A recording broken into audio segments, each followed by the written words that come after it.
Strictly business, check the backlog, make a living, sing a sad song. The music video is a form of short film made to accompany a song and has for half a century been a key part of promoting music.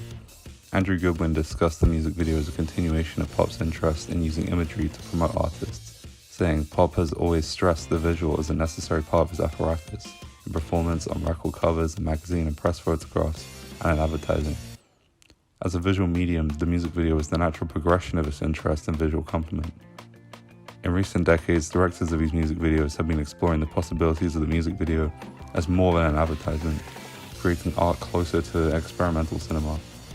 As defined by William Gunn, experimental cinema is, rather than being made to follow typical conventions, oppositional cinema, a cinema made by and for artists.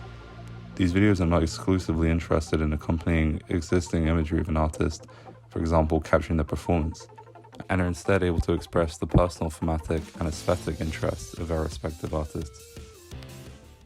Writer and filmmaker Matt Hansen has explored the idea that the music video is able to be something more than simply an advertisement, and is instead, in Hansen's words, a place where the moving image avant-garde comes alive.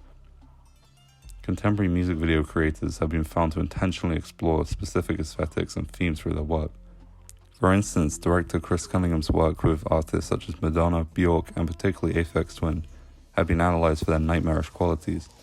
For instance, Hansen commented on the Come to Daddy video's use of carefully selected motifs of the horror form to create a scream against urban decay.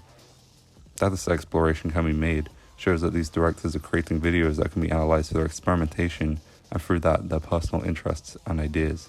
A far cry from the notion that the music video is something just to capture an artist's existing image. A video that represents this experimental approach to music videos is the music video for the song Spoiled Little Brat by Underscores. Directed by Ayodeji, this video expands the simple concept of performance and capturing an artist's imagery by using props, location, cinematography, and sound to explore the aesthetic and thematic interests of both Underscores and the director. I contacted director Ayodeji to discuss what themes and aesthetics he was interested in exploring with the video, and he responded, revealing that the central theme came from Underscores, saying at the time she was really interested in the traditional idea of celebrity within the music industry and how that's evolved over time.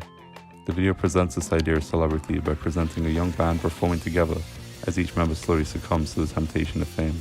The video creates a welcoming atmosphere for its initially conventional approach to a music video, with a focus on performance led by Underscores, echoing Goodwin's comments on music videos capturing pop's interest in imagery of the artist. However, each member of the band is slowly replaced by mannequins as the video continues until Underscores' character is the only one left.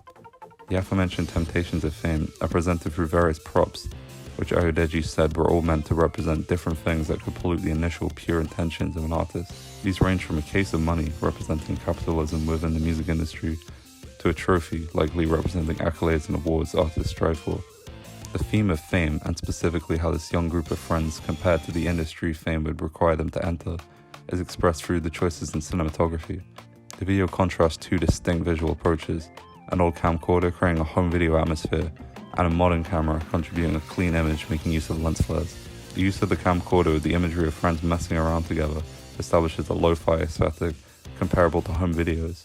Using outdated cameras that were made for wide personal use creates an atmosphere that's both nostalgic and helps to establish this band as something amateur and personal, rather than the professional sleek band the temptations around them would likely lead them to become.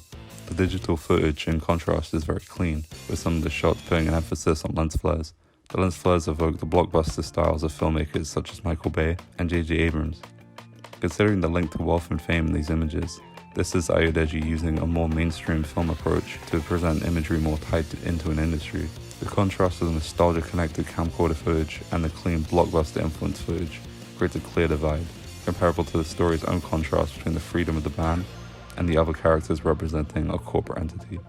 The use of lo-fi camcorder footage also links to a key influence for the video. As Ayodeji says, he and Underscores had a lot of overlapping horror influences at the time, and that was a big part of how they landed on the look of the video. The horror influence on this video can already be found in the plot, in the way each character is picked off one by one until only one is left, in the same vein as in slasher films. Ayodeji called the character a final girl, confirming the structure as being inspired by the slasher conventions pinned down by Carol J. Clover, who laid out the structure of the slasher and coined the term final girl, defining the archetype as the one who did not die, the survivor, or final girl. Tying back to the video's aesthetics, lo-fi camera quality has been widely associated with the horror genre, since the birth of found footage horror with the last broadcast in 1998 and the Blair Witch Project a year later, with films such as Cannibal Holocaust flirting with the concept as far back as 1980.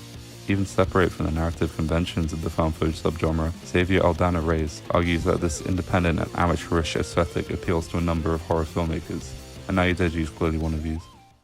The association between lo-fi camera work and horror has only been accentuated in recent years with the sheer amount of found footage lo-fi horror made by online creators, ranging from the Five Nights at Freddy's VHS tape series by Squimpus McGrimpus to the Backroom series by Keen Pixels. As seen in the latter, horror also has a tie to the idea of liminal spaces, a concept embraced in the Spoiled Little Brat video.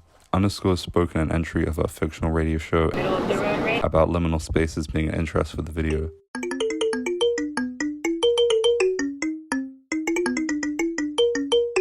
The video clearly expresses this interest with a focus on stripped-down environments and an abandoned department store. Ayodeji described liminal spaces as a perfect blank canvas to experiment with any ideas you may have for a video. The empty spaces in this video help express the loneliness of his final goal, replacing the busy frames early on of all these friends all together with empty shots of empty rooms. These liminal spaces also add to the horror atmosphere of the video by contributing a tone that Ayodeji describes as eerie, arguing that there's something very eerie about seeing a room completely stripped of all its furniture and regular subjects. The only use of audio within the video, other than the song itself, is in the beginning and end of the video, accompanying camcorder footage with its audio. The two clips are made distinct, with the first featuring a combination of shots of different locations and accompanied with the sounds of people talking. This clip is populated and alive. The second clip instead focuses on one location, the house they reached at the end of the first, and has no dialogue. This focus on an isolated character and the ambience of them alone in the darkness strongly resembles moments of suspense from the found footage horror films that influenced the video, like the Blair Witch Project. This subtle choice helps emphasize the story of the video, from a group of friends together finding a house to one person isolated and alone due to the effects of fame.